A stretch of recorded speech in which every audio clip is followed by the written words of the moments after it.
Are you a fan of pro wrestling, comedy, and combat sports? Then we have the podcast for you because we cover that and much, much more. Do you like to debate with your friends? Do we have the perfect segment for you? It's the 531, where we take any given subject, break it down to a top 5. From there, we debate it down to 3, and then into that number 1 spot. If you want to get a hold of us, find us on our social medias. Search Working Fans Podcast on any major social media platform. And if you want to find the podcast, search for us on any major podcast platform, as well as YouTube. Working Fans Podcast. We put in the work so you don't have to.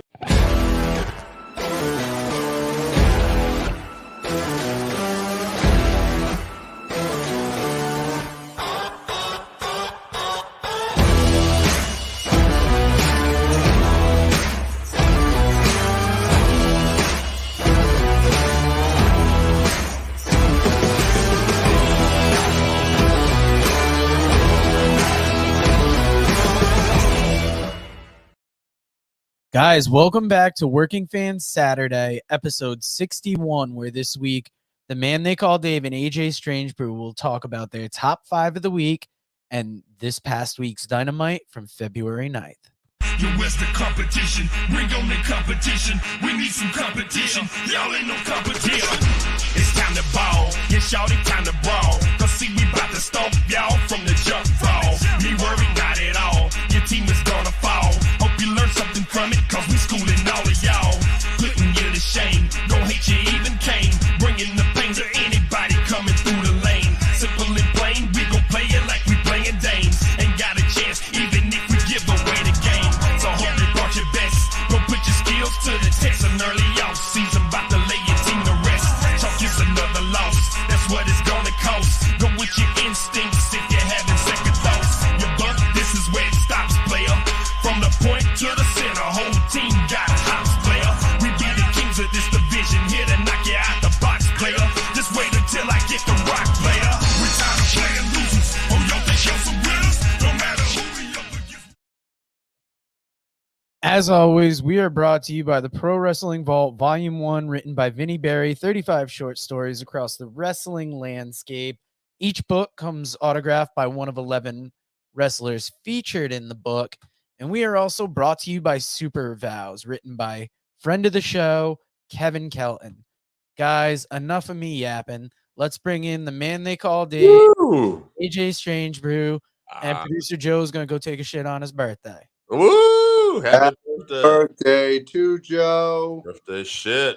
AJ, let's start off. I'm Top so 5 excited week. about Joe's birthday. I'm going to pop some Blue Chew to start off. Hey, you know what? It's what I did this morning, but for other reasons. I'm going to start off, since we're going to talk about AEW Dynamite, I'm not going to go into the Dynamite stuff in detail, but there's some stuff from Dynamite that will obviously make my top 5 of the week.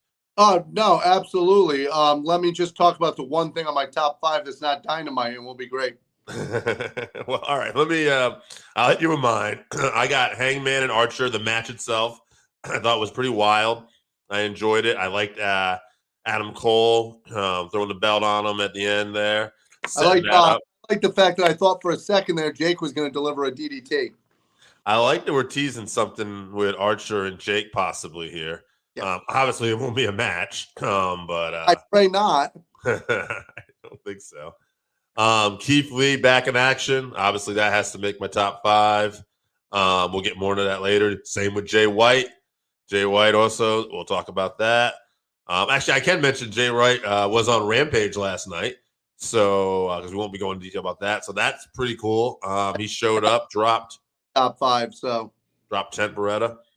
I got the Roman interview from last night with Paul Heyman.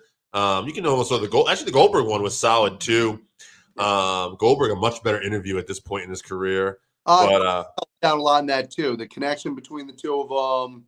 It was really good communication. They did a great spot with that. Yeah, and I just think Roman's on top of his game when Cole's talking about Goldberg once went 170-0 in WCW, and Roman's like, wow, 170-0 in WCW. That's great. If I was in WCW, we would have all won because we'd still be in business. Yeah, that's a great line. And then last on my list, hey, it can't all be WWE and AEW. Let's throw a little love to NWA. The Crockett Cup's coming back this year, and it was already announced the British Invasion will be going to be there, and I'm excited for that. I absolutely love that team, as you know, and that would have made my top 5 had Killer Cross not signed up with MLW this week. That's a good one. There you go. Killer Cross being on MLW to me is a great thing. First of all, I love the fact that he's back to being Killer Cross and not that stupid other gimmick. Carrying, brother. And he's back to being a killer, which is a great thing. Yeah. Nothing wrong with that. What was your other top 5? Just remind me here. Well, obviously the Jay White signing with AEW is the top 5. Easily, imagine. Top 5.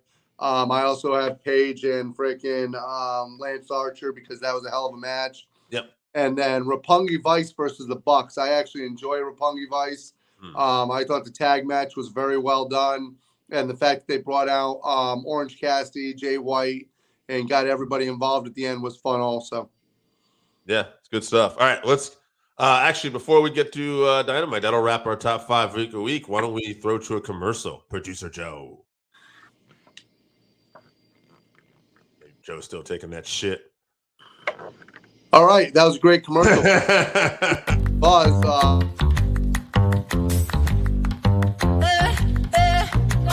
Get the Lambo car, house in the hills with the stars. Told you I'd raise the bar, told you that I go far. Baby, it's crystal clear. I'm not a souvenir. I'm not an accessory. I'm a necessity, so come and check me out now. I'm a necessity, so come and check me out now.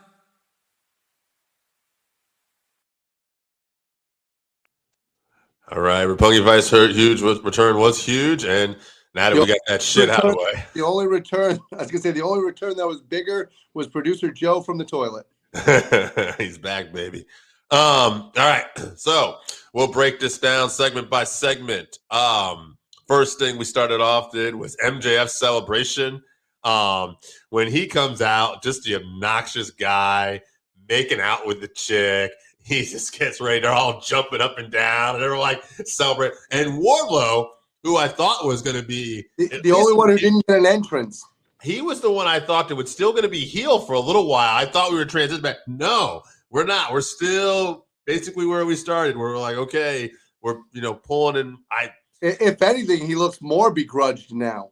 Yes. So especially before we get to Punk coming out, Wardlow. AF gave everyone credit but Wardlow for his win. Wardlow, is the jury out?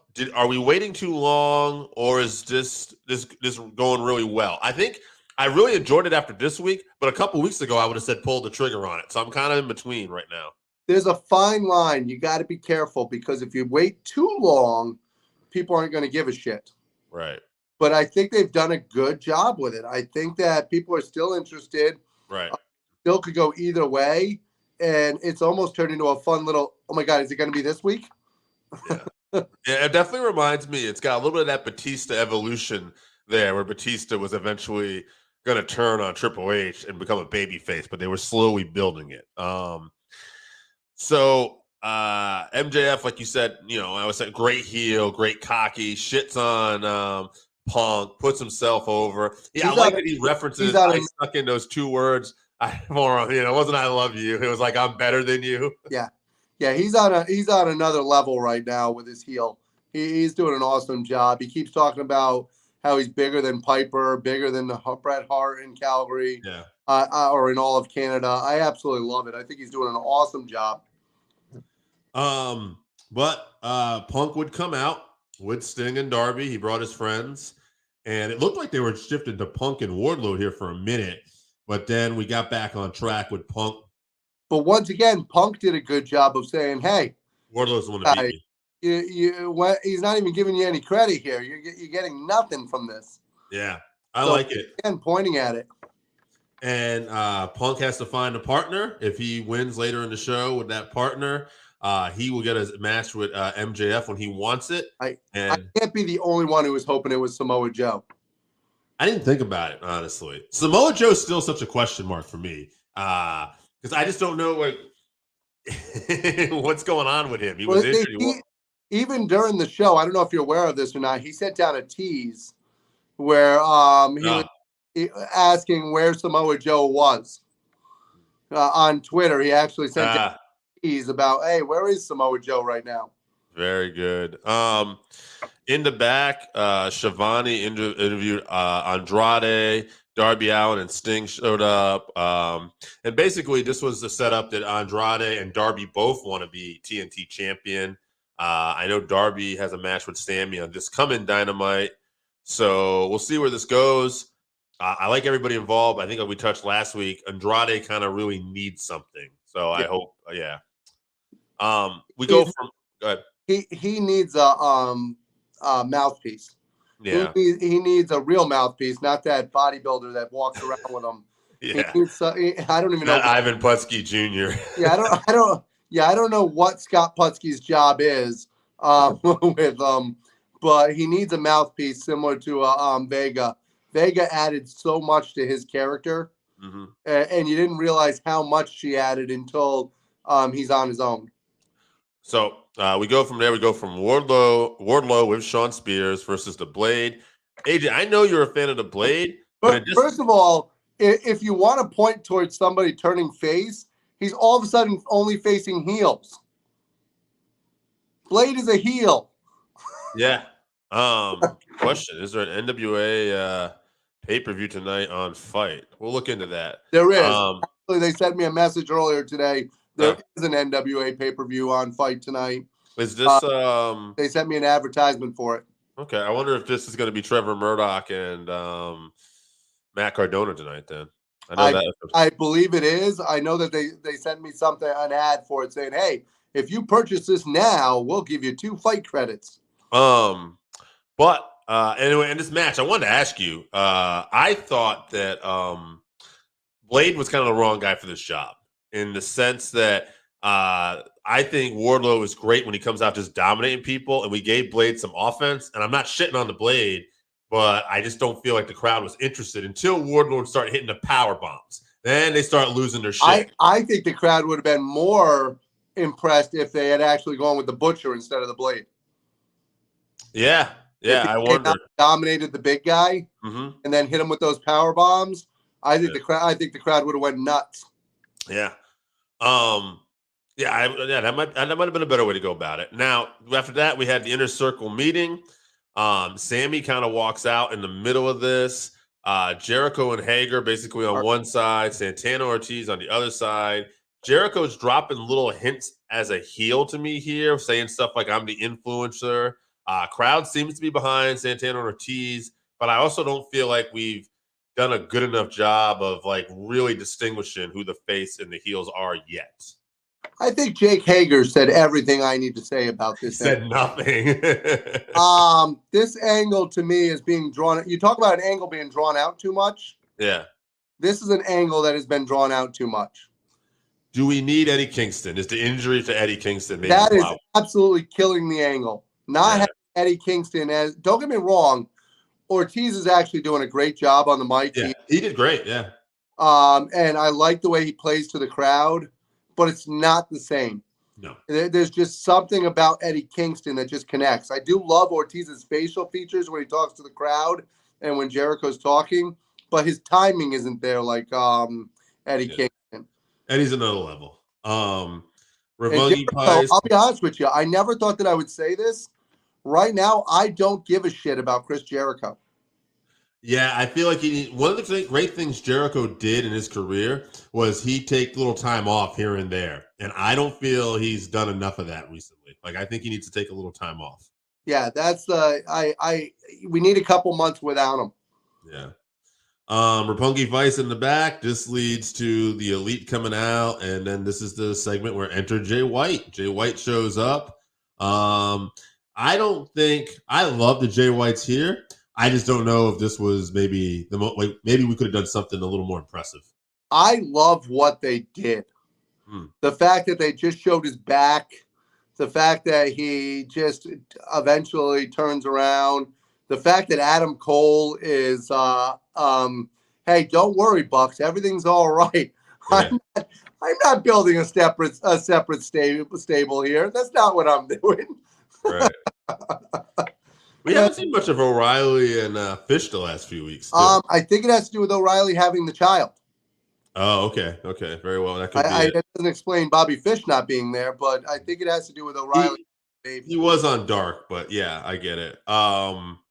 So after that, our next big debut, Keith Lee shows up in the qualifying match, beats Isaiah Cassidy. We had called this. A lot of people, I think, were starting to really figure this out.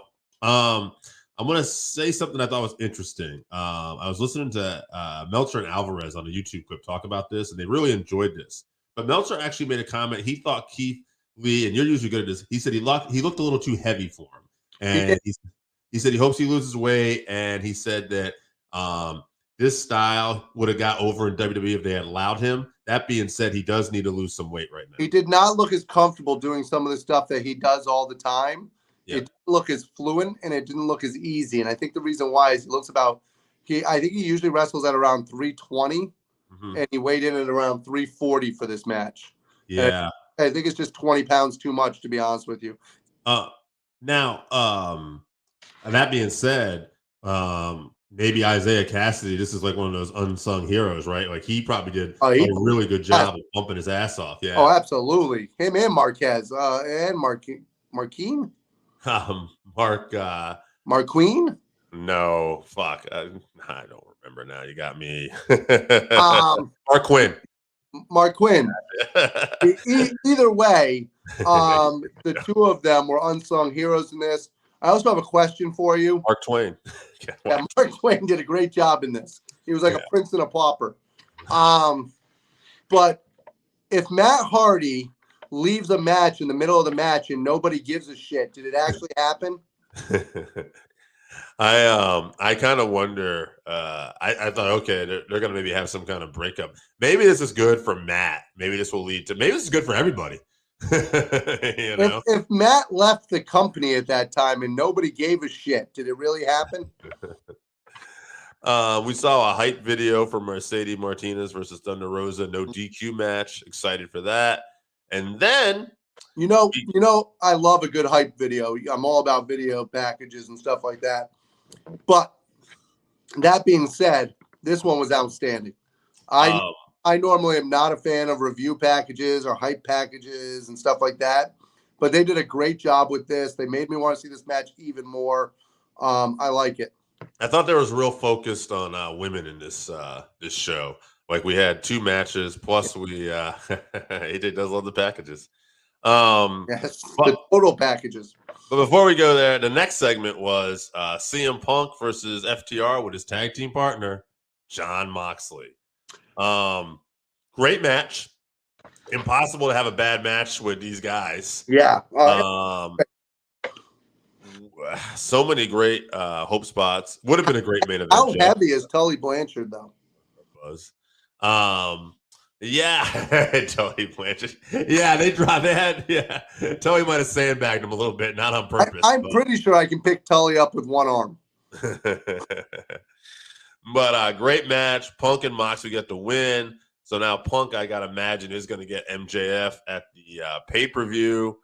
I don't think there's really much to say. This is an outstanding they're going to match. do exactly what we thought they were going to do. We called this a week ago, or the last time we talked about it, how it's going to be Hangman Page versus Adam Cole, and another match between MJF and CM Punk. You got to get that on the pay-per-view. Yeah, I do have to say, I think it was Alvarez brought up a good point about this too. This is almost a WWE trait, but because WWE does it all the time, AEW just shows you can do it once in a while. And what I mean by that is the way they set this match up. Yeah. Like how many times every week WWE will do something where it's like, we're going to set this match up. You don't know who it is. AEW sets all their matches up ahead of time. It's never during the show. Well, here's another big thing. AEW, we talked about this also over the last couple of weeks. What they do really well is they usually start off with action. Right.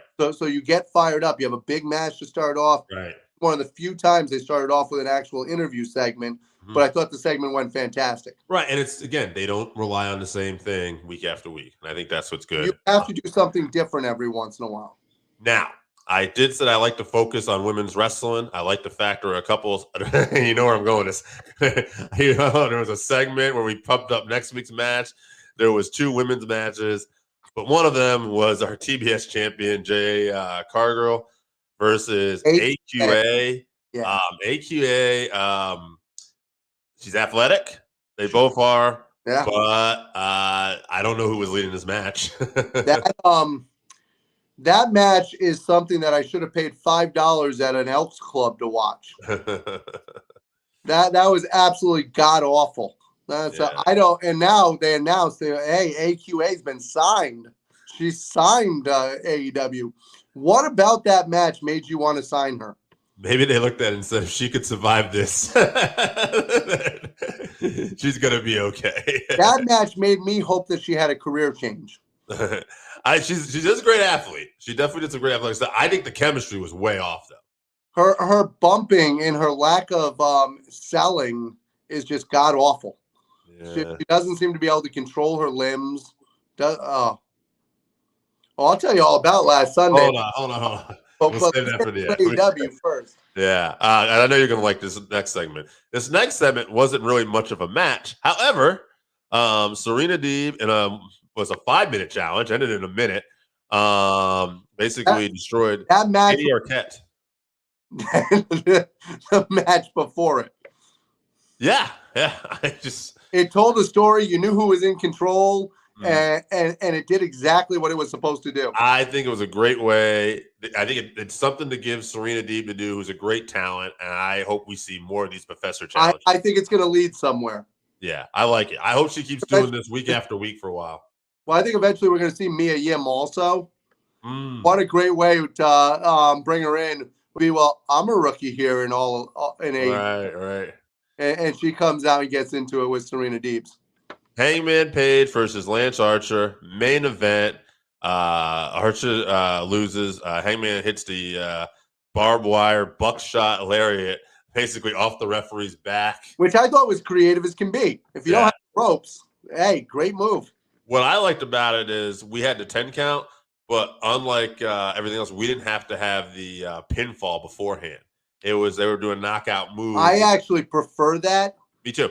To me, the pinfall beforehand is just slows it down because you've had that time to recover. Now you've had the 10 seconds to recover. You're making the person look weaker. And Adam Cole, of course, basically confronted Page after the show went off the air, puts the belt on him. Looks like we're setting up that match. I'm excited for to see this match. I do wish that we never saw Adam Cole lose to Cassidy, despite the fact it doesn't count on his record. I think it's one of the few things where I'm going to criticize him. Like, man, I think we killed a little momentum there. We didn't have to do that. Well, not only that, but then you're having Cassidy come out and get his ass whooped every week other than that. So, so literally he's getting his ass whooped constantly. But yeah, he beat the guy who's going for the championship. And Cole had beaten Cassidy before that. So we didn't really need the match. Nah. But so I love Adam Cole. Adam Cole's doing a great job. The big thing that I like, and I think this could be a great stable when they break away from the Bucks, because I think they're gonna turn the Bucks back face. But Adam Cole, Jay White, Kyle O'Reilly, and freaking why am I going stupid? Bobby Fish. The 4 of them plus Britt Baker as a faction. How great could that be? Did you like last night, by the way, where Britt Baker, after the match, is beating up her opponent, and then suddenly Thunder Rosa comes from the save, and then Jamie Hayter comes out after not being there, chokeslams her, and then Martinez comes in and starts beating up on Rosa, but she pushes Hayter. Then they're going at it, and then Britt Baker just pulls them in together, gives them both a kiss, and is like, "Come on!" They're all like, I actually do like that, because I think in the long run you can go somewhere with Jamie Hayter. I think Jamie Hayter's not being used enough, to be honest with you. Nothing against Martinez, obviously nothing against Britt Baker. They're both amazing. Martinez, the pride and joy of Waterbury, Connecticut, the Brass City. She has been amazing for the last 20 years. So the fact that she's getting this opportunity, all the kudos to her. But Britt Baker, that was fantastic. Now, I believe we had a question about your time last week. You were at a I wrestling thought you were going show. to say, where's Randy? I was like, I don't know where Randy is. On my day to watch him, brother. So what about I your went show? to. So there's a independent promotion that's close to us. It's in East Hartford, Connecticut. They run out of a place called the Test of Strength Dojo. It's Test of Strength Pro Wrestling. It is done by Slick Wagner Brown. He has been an independent star for the last 20 plus years. He was trained by Killer Kowalski, and now he is teaching the youth. And a good friend of mine is wrestling for him. He wrestles as Patrick Saint. He is an absolutely amazing athlete. He wrestles for the firm. He's a good big man in this business. I am very excited about this promotion. They got a big show coming up on March 5th. If you're in the Waterbury area, I suggest coming out to see it. It is at an Elks Club, and it is going to have Davey Richards on it, and then it's going to have Sumi Sakai on it also. So that's a hell of a show. Very nice, man. Very nice. Yeah, get out there. What fights should people keep an eye on tonight? Yes, I was promoting here. But yeah, tonight, big UFC card. We'll throw a little MMA talk at the end of this. Israel Adesanya, Stylebender middleweight champion, takes on Robert Whitaker. Whitaker is the guy Stylebender won the title from. Whitaker was one of the best middleweights in the world. Stylebender smoked him. He's went on a tear up until he tried to go up another weight class. That did not work out for him, but he's still the middleweight champion. And Whitaker since then has looked great. And Whitaker admits that he probably let Adesanya get in his head the first time with the trash talk. And he says, we'll see how it goes. With Whitaker, I actually believe him. He's not one of these guys who just tries to talk shit. He's actually very humble. I think he'll come in with a different game plan. Is that enough to win? We'll find out. My prediction is styles clash. What's that? Sometimes styles clash. You can be a great athlete, great fighter, and sometimes the other person's style gets into your head and just kind of throws you off a little bit because it's so different, or maybe just not what you're used to. And it's amazing how styles can clash like that. Yeah, and one other fight I'll promote tonight too. Big heavyweights fighting. Derek the Black Beast Lewis. Derek, one of the funniest guys. Everybody loves him. Always has a lot of funny interviews, funny memes. Just out there having a good fight. And he's probably the hardest hitter in the heavyweight division. I was going to say, it's easy to be funny when you just knocking motherfuckers out. Yeah, I mean, he's not the most technical, but he's just a hard hitter. And he's taking on Ty Bam Bam Tuvasa from Australia, who basically loves to knock people out as well. You can't have the nickname Bam Bam and not be able to knock them out. Ty will usually celebrate with a drink out of his shoe. He calls it a shoey, some Australian thing. He loves to have a good time. These two are actually not talking shit, but have both admitted, I'm just going to try to knock his ass out. And then they basically high five and celebrate. So I kind of have a feeling that is what they're going to do tonight because that's what they like. And then they'll both celebrate with a shoey. They might very well. So good on them. Should be good action tonight. There's an NWA pay-per-view. There's a UFC event. Yeah, man, it's a great time between combat sports and professional wrestling. I actually saw on MLW this week, they were promoting the last 2 weeks a Don King's production. Yeah. So Don King is back with boxing somewhere. And so I want to make a suggestion to people because, you have a little bit of time sometimes in between fights. People got to come to the ring. There's entrances. They're going to tell you the tale of the tape. Instead of watching the tale of the tape, go over to the Working Fans TikTok. Check out some of the hot videos that producer Joe's put up for you. And that's a good way to kill time in between rounds. Check out the TikToks, baby. All right. That's it. I think we're out of here. It was a good, fun episode. Thank you, fans. We always appreciate you. Working Fans Podcast, where we do the